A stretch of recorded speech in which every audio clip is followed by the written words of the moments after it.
नमस्कार साथियों, मैं प्रभु दयाल हंस प्रवक्ता हिंदी एक बार फिर आपके बीच उपस्थित हूँ। प्यारे साथियों, हम पढ़ रहे हैं आरोह भाग 2 कक्षा 12वीं के लिए निर्धारित पाठ्य पुस्तक है और इसमें बाजार दर्शन नाम से एक निबंध जिसे लिखा है जैनेन्द्र कुमार जी ने। पिछले वीडियो में हम जैनेन्द्र कुमार जी के बारे में और बाजार दर्शन का कुछ हिस्सा पढ़ चुके हैं। अब आज उससे जितना हम पढ़ चुके हैं उससे आगे पढ़ेंगे। अब तक हमने देख लिया है, लेखक बात करता है कि बाजार शैतान के जाल की तरह है। जब भी कोई व्यक्ति वहाँ जाता है तो वहाँ की चमकदार चीज़ें अपनी नई नई आकृति वेशभूषा में हमें आग्रह करती हुई दिखाई देती हैं। उनका यह आग्रह मौन होता है और हम उनकी ओर खिंचे चले जाते हैं। लेखक कहता है कि यह आंख के रास्ते काम करता है, इसका जादू, और स्थितियां अलग अलग होती हैं तो यह जादू भी अलग अलग काम करता है। लेखक कहता है कि जब हमारी जेब भरी हो और मन खाली हो तो यह जादू ज़रूरत से ज़्यादा असर करता है। मन खाली से तात्पर्य हमारी खरीदारी की इच्छा हो। लेखक कहता है कि जब जेब भरी हो और मन भी भरा हो तो यह जादू असर नहीं करता। मन का भरा होना इस जादू का सबसे बड़ा उपाय है इससे बचने का। लेखक कहता है कि यदि जेब खाली है और मन भी खाली है, जेब में भी पैसा नहीं है और मन में इच्छाएं बनी हुई हैं, तो भी यह जादू हमें त्रास देता है, दुखित करता है। तो प्यारे साथियों, आगे बढ़ते हैं। किस तरह की बातें जैनेन्द्र कुमार जी इसमें और करते हैं। बाजार के जादू के बारे में लेखक कितनी सारी बातें और बताता है। वह बताता है कि हम इससे कैसे बच सकते हैं। जैसे लू में पानी पीने से बचा जा सकता है, ऐसे ही बाजार में यदि हम जाएं तो किस प्रकार हम अपनी जो इच्छा है, जो हमारा उद्देश्य है खरीदारी का, केवल उसको ध्यान में रखेंगे तो बाजार का जादू हम पर असर नहीं करेगा। तो साथियों, पढ़ते हैं बाजार दर्शन। अब तक हम पढ़ चुके हैं। लेखक कहता है कि बाजार जाओ तो मन खाली नहीं होना चाहिए। यदि मन खाली है तो वह विभिन्न चीज़ों की ओर ललचाएगा। जैसे लू के दौर में हम पानी पीकर जाएं तो लू का लूपन, उसका असर व्यर्थ हो जाता है। वैसे ही बाजार हमें घाव नहीं दे सकेगा बल्कि आनंद ही देगा। और यहाँ एक बड़ी महत्वपूर्ण बात आती है कि तब बाजार तुमसे कृतार्थ होगा, क्योंकि तुम कुछ ना कुछ सच्चा लाभ उसे दोगे। बाजार की असली कृतार्थता है आवश्यकता के समय काम आना।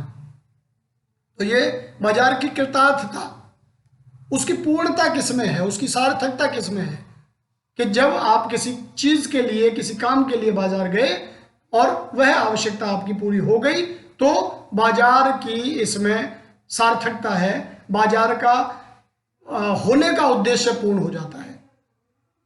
आवश्यकता के समय काम आना, यहाँ एक अंतर चिन्ह लेना बहुत जरूरी है। चिन्ह लेना, पहचान लेना। मन खाली नहीं रहना चाहिए। इसका मतलब यह नहीं है कि वह मन बंद रहना चाहिए। जो बंद हो जाएगा वह शून्य हो जाएगा।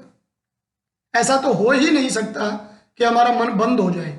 वह तरह तरह की बातें सोचता है। लेखक कहता है कि यदि मन बंद हो जाएगा तो वह शून्य हो जाएगा, और शून्य होने का अधिकार बस परमात्मा का है जो सनातन भाव से संपूर्ण है। शेष सब अपूर्ण है। ईश्वर ही संपूर्ण है, उसमें कोई कमी नहीं है। मन को बंद करने का अधिकार भी केवल ईश्वर को ही है, उसके अंदर वह क्षमता है। लेकिन मनुष्य होने के नाते हमारे अंदर वो क्षमता नहीं है। मैं मुकम्मल हो गया तो देवता बन जाऊंगा, मुझ में है जो खामियां वह खामियां रहने भी दे। मनुष्य में यदि ये सारी चीजें एकत्रित हो गई तो वह मनुष्य नहीं रह जाएगा, वह ईश्वर हो जाएगा। इसलिए ये सनातन भाव से सदा से संपूर्ण रहा है तो वह ईश्वर ही है। बाकी सब तो अपूर्ण है, अधूरे हैं। इससे मन बंद नहीं रह सकता। सब इच्छाओं का निरोध कर लोगे, यह झूठ है।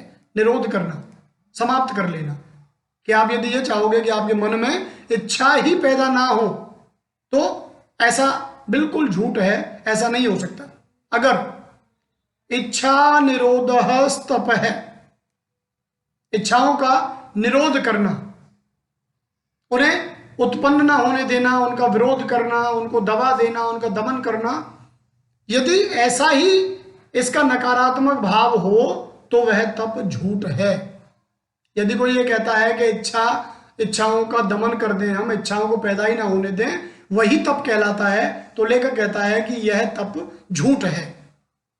वैसे तप की राह रेगिस्तान को जाती होगी, मोक्ष की राह वह नहीं है। यदि कोई कहता है ऐसा तप करने से हमें मोक्ष मिलता है, तो यह बिल्कुल उचित नहीं है। ऐसी राह तो कहीं सूने में, उजाड़ में, रसहीनता में जाती होगी, मोक्ष के आनंद की ओर वह नहीं लेकर जाती। ठाट देकर मन को बंद कर रखना जड़ता है। ठाट देकर, पहले तो उसे आनंद दे दो, अनेक चीजों के परिचय दे दो उसको, अनेक चीजों के बारे में उसको ज्ञान दे दो, उसका आनंद दे दो, और उसके बाद यदि उसे बंद करके रखो तो यह मूर्खता है, जड़ता है। लोग यह जीतना, लोभ का यह जीतना नहीं है। यदि हम ये समझते हैं कि हम मन को, उसकी इच्छाओं का दमन कर लेंगे और लोभ को हमने जीत लिया, तो लेखक कहता है कि यह लोभ का जीतना नहीं है। जहां लोभ होता है यानी मन में, वहां नकार हो, यह तो लोभ की ही जीत है। यदि लोभ कहीं से आ रहा है और हम उसके लिए इनकार करते हैं कि नहीं, हमें ये नहीं चाहिए, हम इसकी ओर लालायित नहीं हैं, तो यहां नकार माने नहीं का भाव हो हमारे बीच, तो यह लोभ की ही जीत है और आदमी की हार है। आंख जैसे कुछ ना कुछ लोभनीय चीज को देखेगी, आंख को कोई चीज अच्छी दिख रही है तो वो तो उसे देखेगी। अब हम कहें कि मत देख, आंखों को फोड़ डालें, तो यह उस लोभ की जीत होगी, मनुष्य की हार होगी।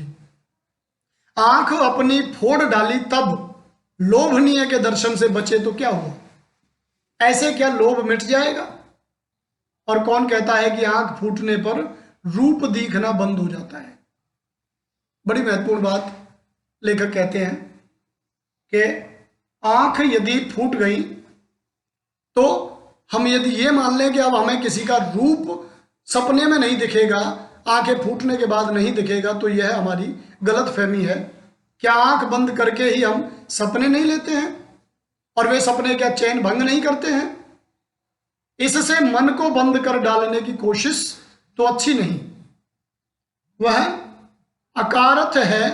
यह तो हठ वाला योग है, हठ वाला, हठ योग कहते हैं जिसे। जिद करके किसी चीज को, मान लो भूख लग रही है कि नहीं खाना, चाहे कितना ही कष्ट हो, कितनी पीड़ा हो, कितना ही दिक्कत रहे हमें, लेकिन नहीं खाना तो नहीं खाना, यह हठ वाला योग है। शायद हठ ही हठ है, योग इसमें है ही नहीं। इससे मन कृश भले हो जाए, कमजोर भले हो जाए, और पीला और अशक्त, शक्तिहीन, जैसे विद्वान का ज्ञान। कि यदि हम हठ करेंगे तो इससे मन पीला होगा, कमजोर होगा, शक्तिहीन होगा, जैसे किसी विद्वान का ज्ञान जो कभी काम ना आया हो। वह मुक्त ऐसे नहीं होता। लोभ से यदि मुक्त होना है तो ऐसे नहीं हुआ जाता। इससे वह व्यापक की जगह संकीर्ण होगा और विराट की जगह क्षुद्र होगा, तुच्छ। होना तो चाहिए मन को व्यापक, जो सारी चीजों को अपने अंदर समाहित कर ले, लेकिन यदि हम हर जगह नकार नहीं वाला भाव लेकर के आएंगे तो जो मन है वो संकीर्ण होता जाएगा, सिकुड़ता जाएगा, उसकी जो सीमाएं हैं वो कम होती चली जाएंगी।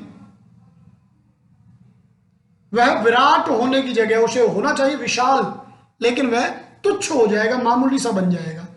इसलिए उसका रोम रोम मूंद कर बंद तो मन को करना नहीं चाहिए।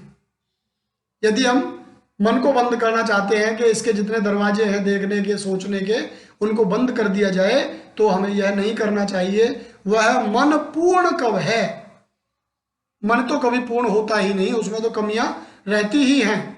हम में पूर्णता होती तो परमात्मा से अभिन्न हम महाशून्य ही ना होते। यदि हम में पूर्णता होती, मन को हम काबू में कर सकते, तो हम ईश्वर की तरह महाशून्य होते, महापूर्ण होते।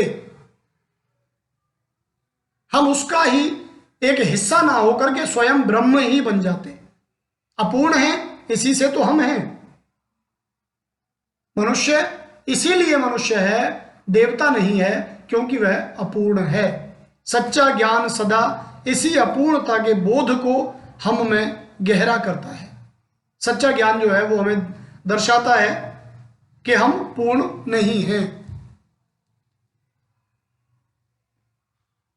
अतः सच्चा कर्म सदा इस अपूर्णता की स्वीकृति के साथ होता है। सच्चा ज्ञान तो हमें यह बताता है कि हम अपूर्ण हैं, अभी हमें बहुत कमी है, अभी हम ईश्वर नहीं बन सकते, देवता नहीं बन सकते, अभी हमारी ये कमियां हैं, ये कमियां हैं। सच्चा ज्ञान हमें ये बात बताता है। और सच्चा कर्म सदा इस अपूर्णता की स्वीकृति के साथ होता है। और जब हमें सच्चा ज्ञान बता देगा कि ये कमी है, तो जो सच्चा कर्म है वो उस कमी को दूर करने की कोशिश में लग जाता है। स्वीकृति माने स्वीकार करना, ग्रहण करना। अतः उपाय कोई वही हो सकता है जो बलात् मन को रोकने को ना कहे। बलात् माने जबरदस्ती, जो मन को रोकने की बात ना कहे, जो मन को भी इसलिए सुने क्योंकि वह अप्रयोजनीय रूप में हमें नहीं प्राप्त हुआ है। हमें मन की भी बात माननी चाहिए। क्यों माननी चाहिए? क्योंकि वो व्यर्थ नहीं है, अप्रयोजनीय। प्रयोजनीय है वो, अप्रयोजनीय नहीं है जिसका कोई प्रयोजन ही ना हो, जिसका कोई मतलब ही ना हो। जो व्यर्थ है ऐसा मन नहीं है, तो उसकी भी हमें बात माननी चाहिए। हाँ, मन मानेपन की छूट मन को ना हो, क्योंकि वह अखिल का अंग है, खुद कुल नहीं है। अखिल का अंग है वो, अखिल माने समस्त, ईश्वर का अंग है, वो खुद पूर्ण नहीं है। इसलिए उसकी तानाशाही भी हमें नहीं झेलनी है। हमें यह ध्यान रखना है कि वह खुद अखिल नहीं है, वह खुद कुल नहीं है, उसका अंग है। ईश्वर नहीं है वो, सब कुछ नहीं है, संपूर्ण ताकत नहीं है, उस ताकत का वो एक अंश है। इसलिए सदैव हमें मन की ही नहीं चलानी है, उसकी कई जायज बात कोई आती है तो उसको भी हमें महत्व देना है। पड़ोस में एक महानुभाव रहते हैं जिनको लोग भगत जी कहते हैं। चूरन बेचते हैं। यह काम करते जाने उन्हें कितने बरस हो गए, लेकिन किसी एक भी दिन चूरन से उन्होंने 6 आने पैसे से ज्यादा नहीं कमाए। चूरन उनका आसपास सरनाम है और खुद खूब लोकप्रिय हैं। जो भगत जी हैं, महानुभाव एक सज्जन रहते हैं, लोग भगत जी कहते हैं, चूरन बेचते हैं और बहुत सारे वर्ष उन्हें चूरन बेचते हुए हो गए। लेकिन उनकी एक विशेषता है, वे चूरन से मात्र 6 आना पैसा कमाते हैं।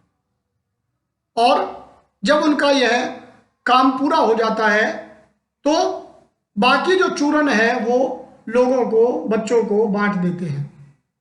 आसपास उनका चूरन सरनाम है, सरनाम माने प्रसिद्ध है, और खूब खुद भी लोकप्रिय हैं, लोग खूब जानते हैं उन्हें। कहीं व्यवसाय का गुर पकड़ लेते और उस पर चलते तो आज खुशहाल क्या मालामाल होते, क्या कुछ उनके पास ना होता।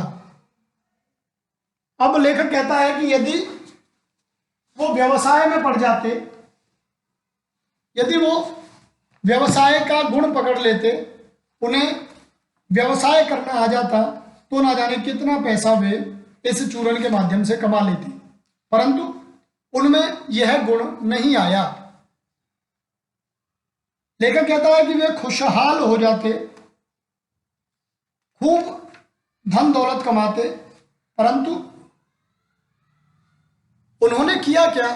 10 वर्षों से मैं देख रहा हूं, उनका चूरन हाथों हाथ बिक जाता है, पर वह न उसे थोक देते हैं और न व्यापारियों को बेचते हैं।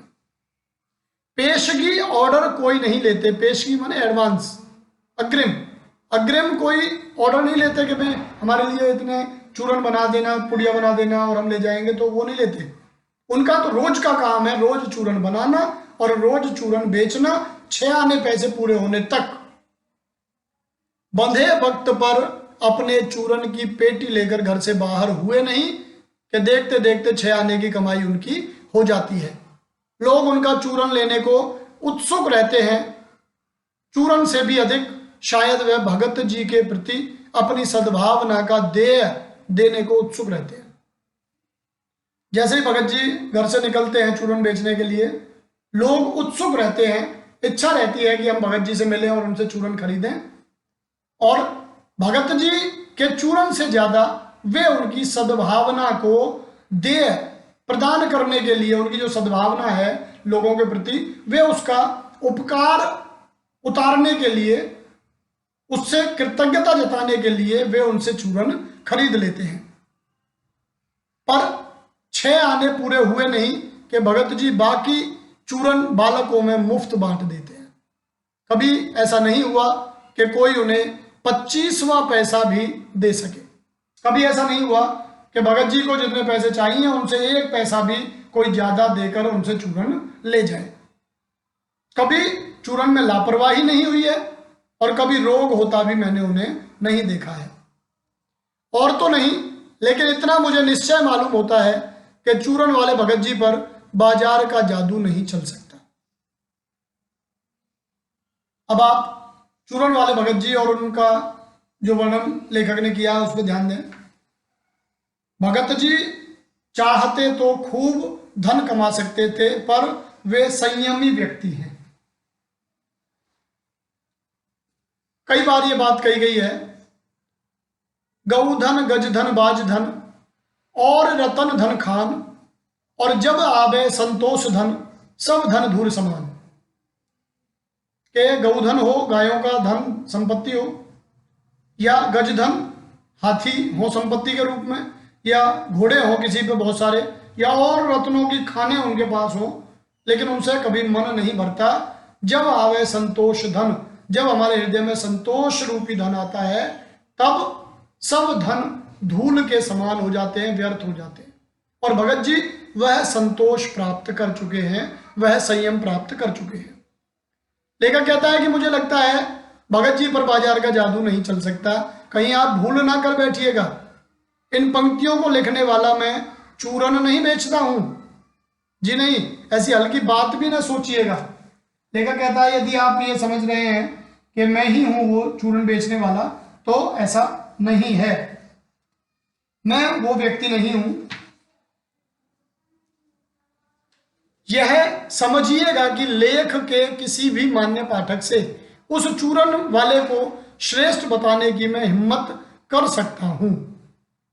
कि ये जरूर मान लें कि इस लेख को पढ़ने वाले जो सम्मानित पाठक हैं, मैं ये हिम्मत कर सकता हूं कि उनसे ज्यादा श्रेष्ठ भगत जी हैं वो चूरन वाले भगत जी हैं।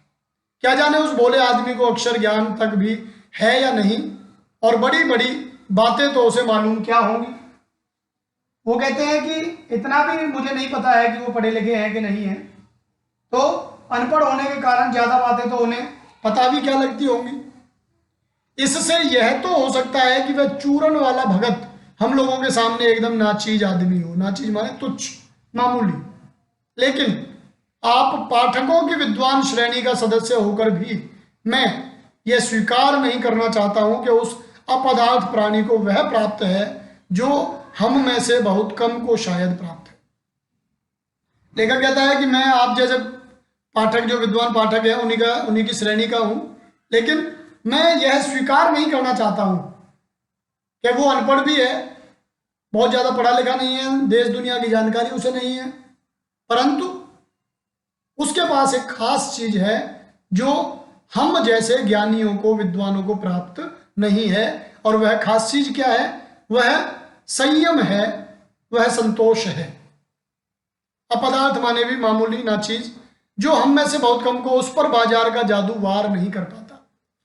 बाजार का जो जादू है वो भगत जी पर कोई असर नहीं करता। माल बिछा रहता है और उसका मन अडिग रहता है। वे जब बाजार जाते हैं तो सारा माल जो हमें बेचैन करता है वो उस समय भी होता है, परंतु भगत जी उससे एक पल के लिए भी अपने उद्देश्य से, अपने लक्ष्य से डिगते नहीं हैं। पैसा उससे आगे होकर भीख तक मांगता है कि मुझे लो, लेकिन उनके मन में पैसे पर दया नहीं समाती। हर चीज उनके आगे बिछ पड़ती है कि मुझे खरीद लो, मुझे ले लो, लेकिन भगत जी जरा भी नहीं पसीजते, उन्हें जरा भी किसी चीज की ओर आकर्षण खींच नहीं पाता है, वे उसकी ओर नहीं देख पाते हैं। वह निर्मम व्यक्ति पैसे को अपने आहत गर्भ में बिलखता ही छोड़ देता है। निर्मम पैसे व्यक्ति है वो। निर्मम क्यों? कि बाजार की सारी चीजें उसे आग्रह करती हैं कि हमें ले लो, हमें ले लो, लेकिन उसके अंदर जरा भी ममता नहीं जागती। पैसे को अपने आहत गर्भ में बिलखता छोड़ देता है। जब 6 आने से ज्यादा नहीं कमाता वो, तो इसका मतलब लोग कितना ही पैसा लिए खड़े रहें, लेकिन भगत जी एक पैसा भी उनसे फालतू नहीं लेता, अपने उद्देश्य से ज्यादा नहीं लेता। तो पैसे का जो गर्व है कि मैं कुछ भी कर सकता हूं, किसी को भी खरीद सकता हूं, किसी को भी बेचैन कर सकता हूं, वह गर्व भगत जी के आगे चकनाचूर हो जाता है। ऐसे आदमी के आगे पैसे की व्यंग्य शक्ति कुछ भी चलती होगी? क्या वह शक्ति कुंठित रहकर सलज्जहीन हो जाती होगी? कि ऐसा जो आदमी है उसके आगे पैसे की व्यंग्य शक्ति कोई कार्य नहीं करती है। पैसा भले ही उसकी ओर घृणा भरी नजरों से देखता रहे, भगत जी पे कोई फर्क नहीं पड़ता। पैसे के दुनिया भर की कोठी, मकान, गाड़ी, बंगले उसके सामने आप खड़ा कर दो, लेकिन मजाल है उसके चेहरे पे उन चीजों के प्रति जरा सा भी लालच आए। क्या वह शक्ति कुंठित होकर खुद ही उस शक्ति का मन मर जाता होगा, वह कुंठित हो जाती होगी, उसकी धार समाप्त हो जाती होगी, सलज्ज, उसे लज्जा आ जाती होगी जब वह भगत जी जैसे लोगों के सामने आती होगी।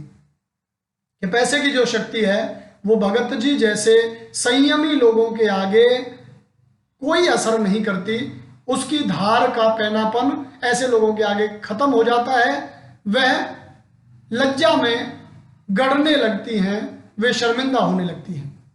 तो प्यारे साथियों, आज इतना ही। अंतिम वीडियो लेकर के हम फिर मिलेंगे। आप सभी को मैं आभार व्यक्त करता हूं।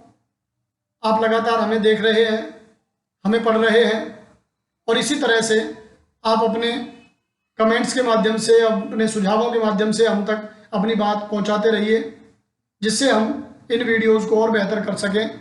आज इतना ही, जल्दी ही मिलेंगे। तब तक के लिए आप सभी को नमस्कार।